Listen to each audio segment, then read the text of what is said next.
Vocês acham que a disciplina e a rigidez de um colégio que adota o sistema militar, ele não pode acabar inibindo opiniões divergentes, opiniões contraditórias? Ou seja, ele acabar destruindo não, mas limitando o debate dentro de sala de aula e aí, consequentemente, a capacidade de crítica do aluno. Eu começo com a senhora aqui, eu comecei com o senhor, começo com a senhora agora. Veja bem, na nossa opinião, todo movimento que visa cercear a liberdade de expressão, ele certamente causará algum prejuízo. Na medida em que o aluno ele tem possibilidade de livremente expressar a sua opinião de forma respeitosa, veja, o que nos diferencia aqui no nosso diálogo, que eu estou vendo com o posicionamento do Tenente Coronel William, é de que não haja, que a escola militar impõe um respeito. Ora, a disciplina militar impõe o respeito. Na minha casa, nós não temos disciplina militar, mas há respeito. A questão de você respeitar o outro não pode ser uma imposição, ela tem que ser uma construção social. E, na nossa opinião, o direito de falar é um direito inalienável. Agora, você vai falar, você não vai chamar palavrões, você não vai ofender o professor, você não vai ofender o colega. E isso nós precisamos dizer a todos e em todo lugar que deve haver respeito mútuo. Então, a senhora está concordando comigo. Agora, o que não pode acontecer é você obrigar, olha, todos vão entrar em sala, todos vão ter que bater continência para o aluno que tem notas mais elevadas, porque você causa, na minha opinião, uma situação de inibir a maioria ou boa parte do aluno que não conseguiu ter o pódio, a nota 10. Veja, o fato de ter o 10 não quer dizer que o cidadão que naquele momento dado histórico, daquela disciplina, ele pode ter tido uma doença, pode ter tido um problema e ele tirou 9, o que tirou 10 não necessariamente é o melhor. Então, é muito complexo você obrigar as crianças, principalmente, a terem esse comportamento, que é um comportamento que, no meu entendimento, é um comportamento de subserviência. E nós não deveríamos calçar isso dentro da escola. Então, a senhora está concordando comigo, porque eu falei que o militarismo não é da escola, o militarismo ele é em toda a instituição. Nas instituições militares educativas, nós fazemos questão de manter o militarismo para poder ter disciplina. O que a gente quer reforçar literalmente é isso. Porque quando a senhora falou que na sua casa o pessoal tem disciplina e não são militares, o que eu estou querendo dizer é que o militarismo ele existe, se for o caso, a disciplina ela tem que existir em todo canto. Por isso que eu citei que na igreja tem uma disciplina às vezes muito mais rígida do que no militarismo. A disciplina nas igrejas, entre, se for o caso, né, os seus representantes religiosos. Tá? É o que eu comentei, é isso. Segundo, cercear a liberdade. O cerceamento ele está em quem fura qualquer tipo de norma de condutas coletivas. Dentro das escolas militares, na sala de aula, eu falo isso porque eu já dei aula e dou aula em salas, a expressão da pessoa não é tolhida. E não há nenhum tipo, digamos assim, de segregação, porque tanto é que a gente viu nas redes sociais aí, vários alunos postando fotos, eles se abraçando, eles competem em qualquer oportunidade, né, de atividades coletivas com várias outras escolas e eles comemoram.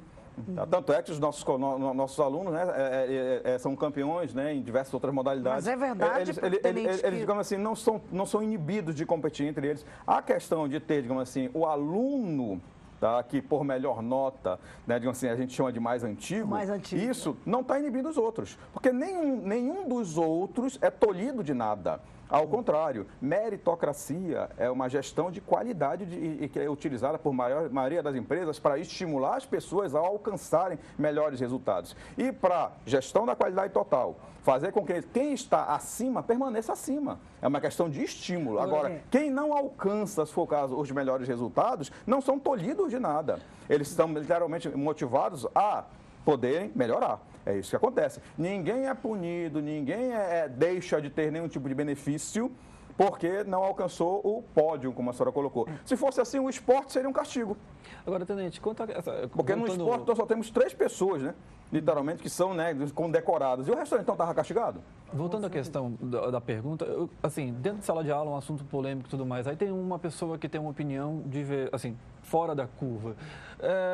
O senhor acha que, assim, um colégio, como eu falei, com tamanho de rigidez, com a disciplina lá, ele estimula essa pessoa a colocar sua opinião, ou ela fica mais retraída por achar que será cerceada? Será cerceada ou será meio tolhida? O senhor acha isso? O que ocorre, tá, de maneira bem objetiva, Sim. como ela comentou, se o aluno for com palavrão, assim como qualquer escola, ele tem que, em particular, tá, né, dar satisfação aos pais, que são chamados, do porquê de o aluno estar se comportando assim dentro da sala de aula. Nas outras escolas também. Pois é, como qualquer escola. O que ocorre é que se ele jogar papel na sala de aula, ou se ele brigar com um colega dele, tá, ele vai, então, ter as sanções que estão previstas, que são unânimes a todos, inclusive aos pais, tá? E os pais vão ser chamados para que seja tomada providência. E o detalhe, a providência é tomada com o pai ciente para literalmente reeducar.